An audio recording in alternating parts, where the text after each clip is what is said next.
I ministered to a lot of people, shared, the word, everything like that. And as I did that, I also found that I was able to help people on the business side too. There's a lot of people that have questions about their insurance, how it can help them, just, having that background. Entertain. If I would've been known, tryna go and make a name at the door. Like, I don't know what it is, but you vibe a little different, grind a little different, and you ride a little different. I don't know what it is, but you sound a little different, and your mind a little different to survive a little different. I don't know what it is, but your vibe a little different. You grind a little different, and you ride a little different. I don't know what it is, but you sound a little different. I just got out my way and when I got blessed up, yeah, boy. Started out pursuing God, then my interests got divided. The admiration disappearing, autopilot. Welcome into 365 Convo, man. This is Isaiah. Y'all might know me as Coach I from the Fan Addict or from Two Sides with Shawty and Coach I. Here on 365 Convo, we like to talk real interesting topics with real interesting people. Our next guest, man, he's an entrepreneur. He owns his own State Farm agency, went to the University of Georgia, got his master's from Mercer University in Atlanta, and he's one of my best friends. Let's bring him on in, man. It's Mr. Kermit Walker. What's going on, KC? Hey, man, what's going on? Happy to be here. Hey, man, glad to have you on, man. Glad to have you on. Looks like you at the office. That's the life of an entrepreneur, you know what I'm saying? So appreciate you taking some time out to come on 365 Convo to talk with us, man. Man, like I said, I'm glad to be here. Always good to talk with you. Putting in some work, putting in some hours. Let's have a little conversation, see what we can talk about, get into tonight. That's right, man. That's right, man. We're gonna talk about something, that's kind of in your world anyway. Being an entrepreneur is kind of important, and that's people's lack of motivation to work these days. But before we get there, we're gonna talk about a little bit about how you got to be an entrepreneur, man. For those that don't know, my man Kermit majored in insurance and risk management at UGA. He has his master's of divinity. And you are actually, I guess on a path to be in ministry. How'd that change? Yeah, definitely. So from the whole entrepreneurship standpoint, like everybody, you start doing little stuff as a kid, cutting grass, doing stuff. As you know, I cut hair through college and high school, and then I earned a lot of money cutting hair in college. And as I was cutting hair, I always had conversations with the fellas, always had conversations with people. You get a chance to really sit down and meet people where they are. And in that journey, one of the things that kind of led me to that was just this path, always knowing God and that being in the family. That was just one of those things that I want to explore more. And so as I started that exploration, that path, I ended up going to school, my master's, getting my divinity, and just going down that path and helping people. And that's always been a big thing. How can I help people? How can I make a difference in people's lives? And as you said, I was on that ministerial track, possibly even going into a pastorship. I ministered to a lot of people, shared, the word, everything like that. And as I did that, I also found that I was able to help people on the business side too. There's a lot of people that have questions about their insurance, how it can help them, just, having that background. And so I said, okay, this is another opportunity to help people. So I started going down that path, and people had always asked me, have you considered, being an agent? And I was, was thinking like, yeah, that's something that I possibly could get into, something I could help people. And as I explored it more, I said, this is also another way to help people. A lot of times in the Black community, we always had pastors, and there's Right. always been the need for that in, our community. But also at the same time, you didn't always have a lot of people from the marketplace side, from the business standpoint, helping people from that day-to-day life and stuff that they weren't familiar with, being insurance. So I felt that that was also another way to kind of help people. So I just started going down that path as well. I already had the background, the degree, so it just made sense. And it feel like now in my agency, I also feel like it's a ministry because you got people again coming from all different backgrounds, all different aspects. We talk about insurance, but we talk about a lot of things as well.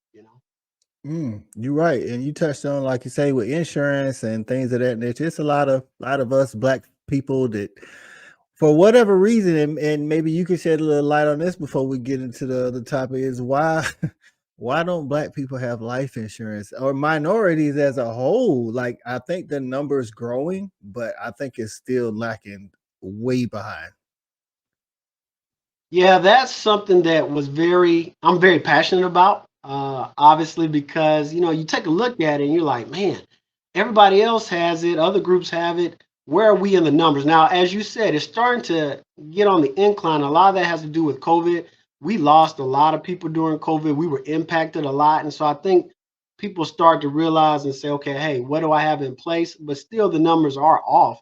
And Right. I think a lot of it can go back to a lot of different things. There were times in the past, like you look at some of our grandparents and forefathers, they were taken advantage of. There were people that were taking their money sometimes, but and giving really small policies. That's one issue. So there was some of that. Another thing I think that kind of plays into it is a lot of times when you haven't had a lot, when you do get money or you come into things, you're like, Mhm. okay, what can I buy immediately right now? I want to get, that jewelry. I want to get these shoes. I want to flex. I want to have these things. And that's going to be the immediate right now. I'm not necessarily thinking about tomorrow or thinking about the future or maybe even thinking long term, but I think that's kind of the disconnect, not Yeah. having always a lot. It's like, what can I get right now? Because if you get life insurance, that's gonna benefit your family. It can benefit you, but it's really gonna benefit your family. So a lot of times people are saying, "Man, do I got this new car? Do I got these new kicks? Do I have this new fit? What's going on with me?" And sometimes that's a ways before you get down to, okay, well, what about my family? Even though if you ask most people what's most important to you, they're gonna say family, but the actions aren't always lining up or matching up. And then I think the third thing, some people are superstitious. I think some people are like, if I talk about it, it's gonna Right. happen. See, so Oh, I I don't. got you. Yeah, some people are like, if I talk about it, if I even mention that, then something's gonna happen to me automatically, or something's bad gonna happen to me. So I don't even want to talk about it. I don't even want to hear it. Some people are just a different mindset. Instead of thinking, hey, how could this benefit my family? How could this be generational wealth? What are some of the tools? How have people used this tool in the past? And so I think those are some of the factors why people have kind of shied away from it, especially people in our community. And then fourthly, there's just a lack of knowledge, Yeah. like what you don't know, you don't know. Well, I know people come to you for car insurance and homeowners insurance because they have to. It's a legal thing. But when it comes to life insurance, like, and what's crazy is life insurance, like, well, a lot of people don't know it could be cheaper than both of those, things. But people pay those, I know, because they have to. But like when somebody comes to you and they come in for the car and they come in for the homeowners insurance, how do you kind of like bridge that conversation? Like, well, you could get some life insurance, and then they be like, I ain't got the money. Yeah, it's interesting. It's funny because, like you said, people are automatically thinking about a car, and sometimes people buying cars they don't even know how much the auto insurance is. Sometimes that can be as much as you know the actual car payment. So they're coming in and they're not thinking about anything about life insurance. Like I said, they're just thinking about, okay, I got to get this ride, I got to have it. But the weird thing is, when you think about it, the only thing that is certain in life that we know, one of the things that's certain is at some point you're going to leave, right? This Right. earth far as walking on it. But like I said, a lot of people are like, you could get an auto accident, you could have something happen with your home, but people make you have to. I really wish there was like a mandatory thing that you had to have life insurance. But some people are like, I got it at work, and that's good. But I think that should be just kind of like the icing on the cake Mhm. because we all know you can lose that job. They can change the benefits up. You don't control that. And then a lot of times people retire they out of luck and they're like, okay, I need to get insurance, but now you're heavier. Sometimes a lot of people ain't their high school weight. Um, it's gonna you're older, so you're Mhm. more like closer to that timeline, so it's gonna be more expensive. And sometimes, a lot of times, you have health conditions. So I try to tell people, hey, by the way, we have your auto, we have your home taken care of. Let's talk about, let's talk about your life insurance. What do you have outside of work? Have you reviewed it lately? What's important to you? Let's try to get in that conversation. Hey, I know this ride is important, but what else is important to you? You want to make sure your family is taken care of. You seem like a reasonable, responsible type of individual. Have we discussed that? Have you thought about that? What are some of the hesitations or concerns that you have? How can we protect? your income? How can we protect making sure that if something happens to you, this home is going to be paid for? Because the home insurance is going to pay to replace it, it's going to pay to repair it, but it ain't going to pay to keep it if something happens to Mm, you. So who's going to pay that note? And if that income ain't coming in, who's going to take care of it? The family's not going to have that home. It's going to go back to the bank. yeah. So just trying to think of ways and opportunities to say, hey, we're protecting you. And that's the thing about insurance. It protects you for your stuff and it protects you against being sued. So if you think about all insurance, auto insurance, home insurance, that's the two major factors of it. I'm like, hey, we taking care of other people. They get on your property, they get hurt. You hit them with your car. Well, are you protecting yourself and your family? Mm. I don't Does think a that lot of people. I don't think a lot of people really think about it like that. I think they just, of course, again, it's the extra bill. That's what they're thinking. You know what I'm saying? And I know that you get a lot of pushback when it comes to the whole life insurance pitch. Has the success rate in pitching it to some people and they sign up been more than you thought it might be, or where you thought it was, or not as good as you thought it was going to be? when I first got into it, I was like, sure, everybody will want it because it's just common sense. Like I said, it's gonna happen. Everybody's gonna want it. But like I said, you start running into all the different excuses, and I was surprised, at first. But a lot of people also have a concept in their head, as you mentioned earlier, that it's more expensive than it actually is. And actually, it's gonna be probably less expensive than your auto insurance. It's gonna be less expensive than your renters or your home insurance a lot of times, but people don't think about that.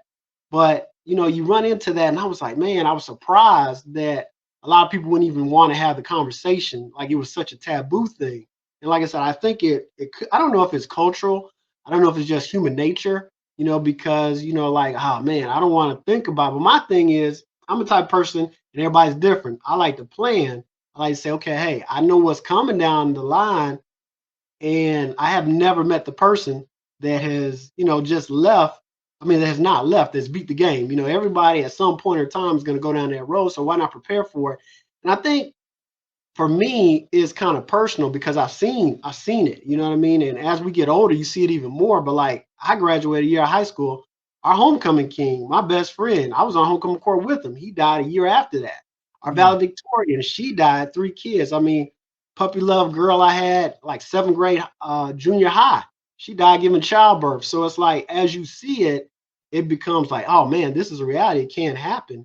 And like I said, it's just a matter of people kind of thinking about it and realizing, hey, let me get an idea on it. Let me get some quotes. And it's not as bad as you think it is as far as cost.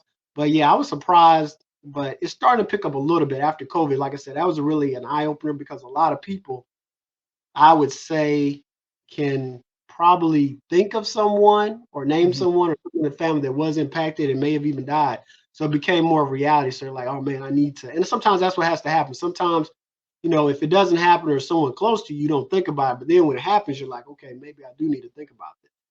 Right. And like you said, the numbers are kind of on the rise, and some of that is COVID. I think COVID, and I was talking about this with another guest, is COVID made us re-examine some things, you know what I'm saying? And it hit the world really hard, really fast, took us by surprise. You started your State Farm, your business in 2019, and you were able to survive through the COVID, and now you're still thriving.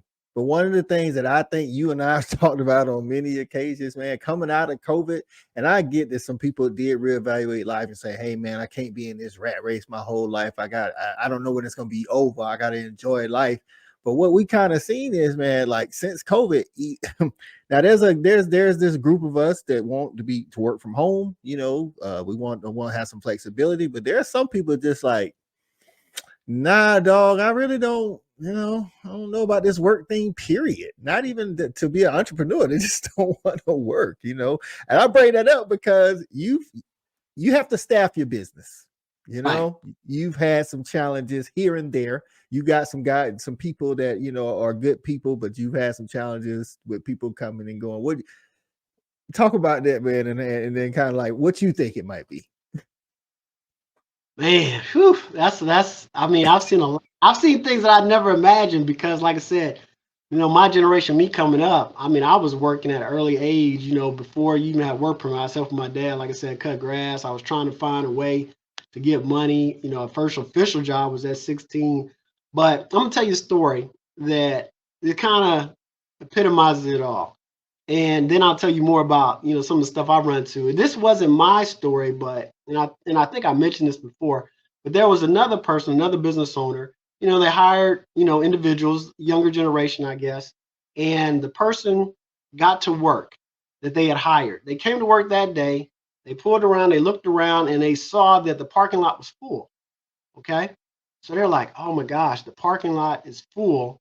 This is just too much for me. I'm going back home. So they didn't even show up to work that day. They were like, this is too stressful. This is too much. I'm out. And that, when I heard that story, I was like, man, that is wild. So part of it, and like I said, there's many things. One is that aspect. I think that there's a certain, and I'm not saying that we didn't have problems, challenges, anxieties, but there's a certain level of how much you want to handle, how much you want to deal with, what impacts you. And for some people now, it's more accepted. If it could be whatever, like I said, if it's traffic in this situation, if it's parking, that person was like, that's too much. That for some people, we had the great resignation. A lot of people, especially around the COVID time, they took off. One of the things I think impacted with some people that have come and interviewed with me prior to COVID, and I blame us too a little bit as far as being parents. Now, my children aren't of that age necessarily, but I know these have, been part of the problem because, you want better for your kids, but sometimes wanting better for your kids, you're not necessarily saying, okay, you have to work, you have to do this. You're just like, hey, whatever is fine. So a lot of these kids, when they come in, let's just say something happens, it doesn't go the way they want it to go. They know they have that safety net to go home. They can go back home. They can live in their parents' house. They can live in the basement. And I'm not saying that's good or bad, but I know that when I was coming along, once I left the house, my dad was like, "You gone." When you get 18, you gotta go to the army. You gotta find a job. You gotta go to college. You gotta do something. But you ain't gonna be doing it here. And like I said, well, that's good or bad. People can argue about that, but if you have a safety net, you know that, hey, if you don't like something and you got some place to go back to and you don't have to pay your bills, somebody's going to take care of you, can still eat cereal, then you may do that. And a guy came and he interviewed and he was like, yeah, he's like, I'm trying to find my tribe.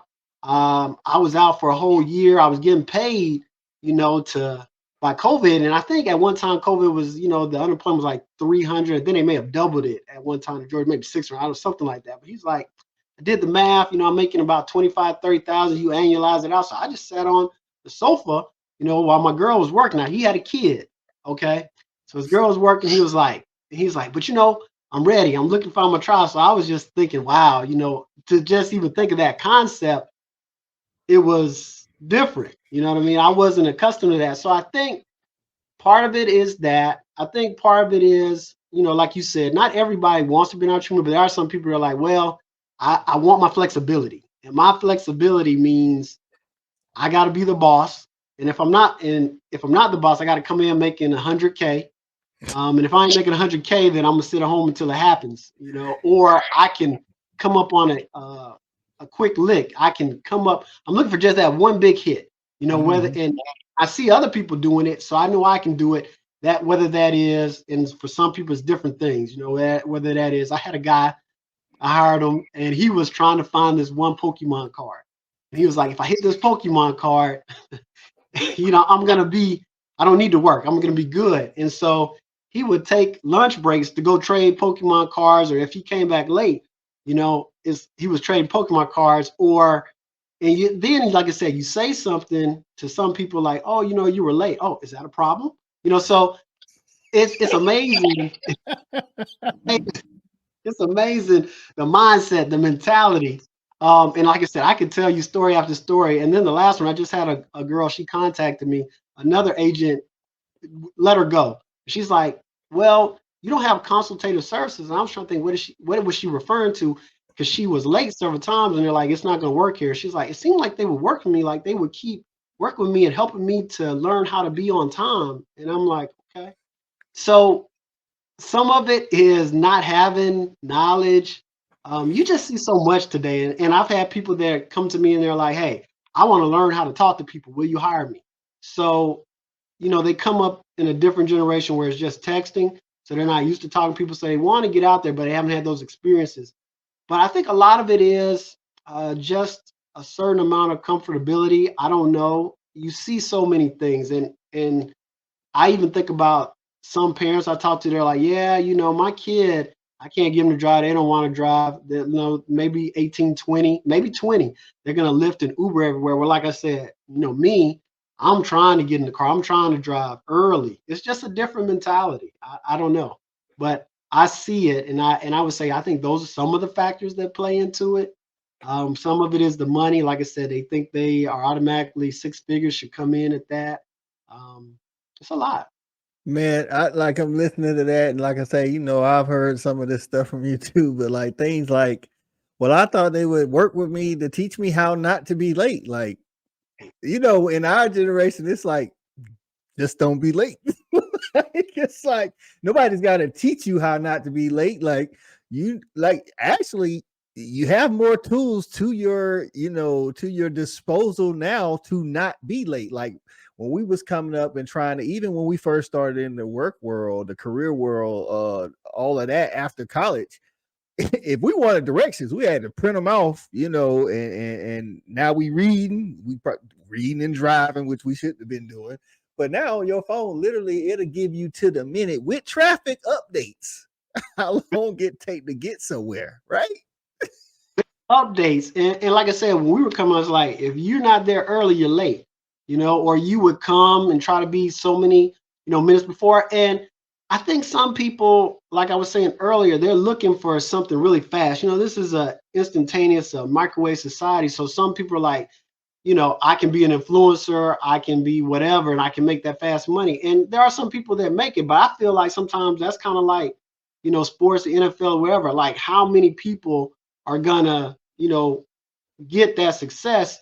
But in the meantime, what do you do? And some people, they're like, no, I'm too good to work a job that is not the job I want until I get to that job.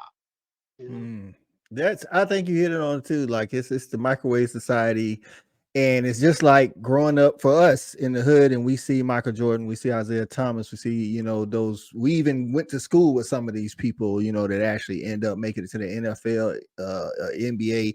But we know also, though, that was a small percentage of the people that was actually playing. You got millions of kids across America playing sports, and you get to high school, not even everybody makes the varsity. And then from there, you got even really minute number that makes it, whether it's JUCO, Division 2, Division 3, Division 1, and then from there, like even 1% of those. So it's the same way with these quick hitter careers, or I'm a YouTuber, but influencer, but it's a side thing that I do. But some people think, well, Shannon Sharp, Club Shay Shay taking off. I can do that, but you're not Shannon Sharp. A lot of times he's getting views because he's Shannon Sharp. It's not because he's polarizing on camera. You know what I'm saying? So people don't think about those things. And a lot of people miss the trajectory. They miss a lot of these people, how they worked up to that point. Everybody wasn't just automatic, instant. Sometimes it took time. Shannon Sharp wasn't overnight. A lot of these people weren't overnight. But some people, they're like, hey, I can be a day trader. I can make that money instantly. But there's a lot of L's that those people took too. Like they may have lost money and then they gained money, went back and forth. And sometimes I think that people miss the process, and they think, hey, it's going to automatically hit. It's going to be automatic.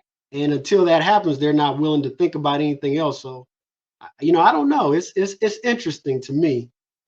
But, it's a different time, and, we try to adjust, but it's crazy.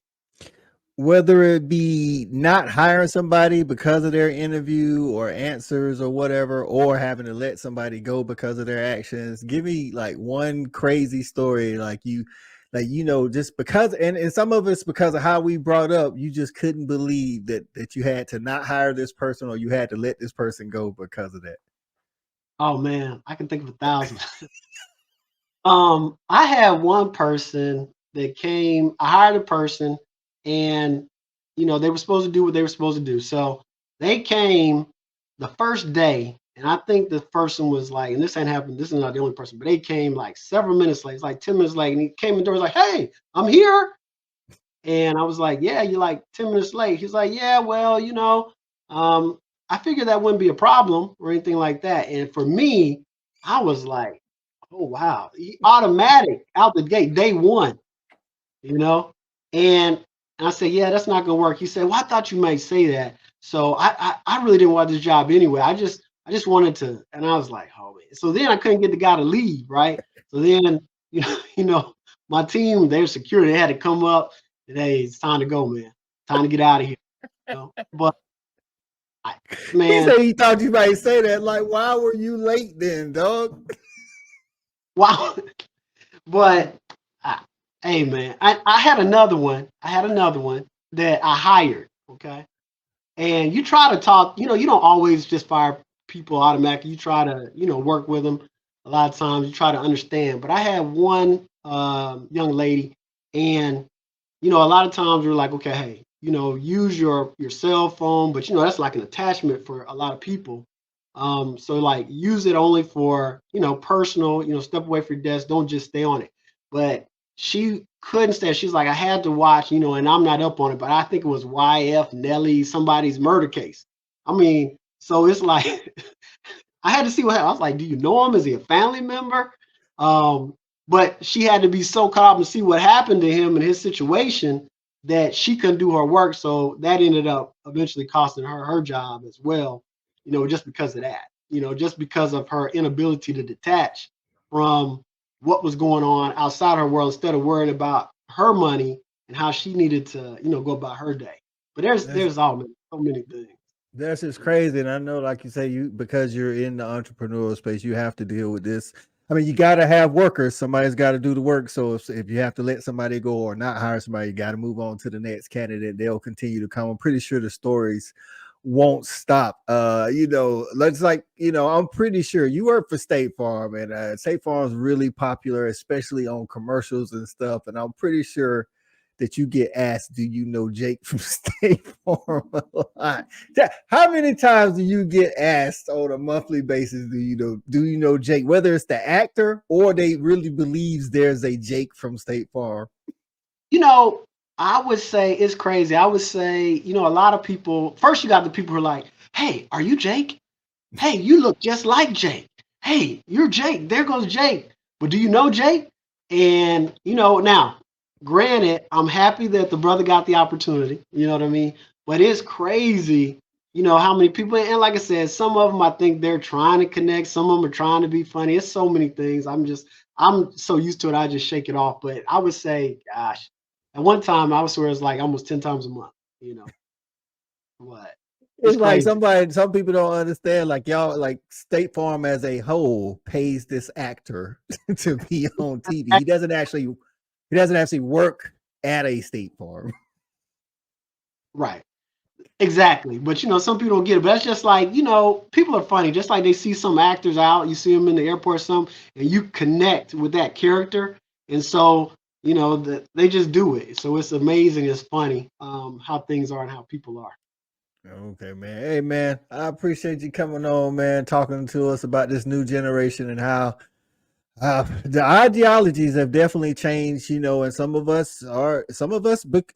is because we're trying to find that balance on giving our kids everything we didn't have, but yet teaching them how to be responsible human beings in this world, man. But before we get out of here, man, if you could tell people one thing about insurance that they're not thinking about on, why they need to have life insurance, what would it be? Well, I would say when it comes to that, if you want or if you love your family, you want to make sure they're taken care of. And it's always best to do that sooner than later. There's a way that you can actually even change the direction of your family. A lot of times we leave our families with debt, we leave them with uncertainty. And it's amazing because you look at even famous people, they don't even have things like wills, Prince, Michael Jackson, numerous people, but it's amazing how many people don't properly plan and think about what to do to make sure everything's taken care of. Like I said, it's one of those that happen, away from, be afraid of. Let's go ahead and put a plan in place to know that you're good, and that's my thing. I want to know that in the event something happens, my family's taken care of. I want to know that, um, you know, they won't be hurting, and they're already going to have some emotional pain, but it's double down if you have financial strain. So how can Right. I make sure that I can avoid that? So let's take care of that. And let's try to do better. Let's learn better. Let's get the knowledge and figure out what we need to do. And it's not as bad as people think it is. But if you don't ever address it, you don't ever approach it, then you're gonna be behind. And you're gonna stay stuck. Right. So, hey, man, people, if you love your family, if that's what you say is important to you, one way you can make sure that they're okay once you do exit stage left is have some life insurance. If nothing else, help pay for the funeral costs so they won't be left with that burden, man. We want to thank our guest today, Mr. Kermit Walker, State Farm agent in Decula. Am I saying that right? You got it, man. Decula, Georgia, man. Thanks for having me on. Hey, man. And until next time, I'm Isaiah for our guest, Kermit Walker. This is 365 Convo, and we are out of here. If I choose to leave his presence, then I get what I deserve.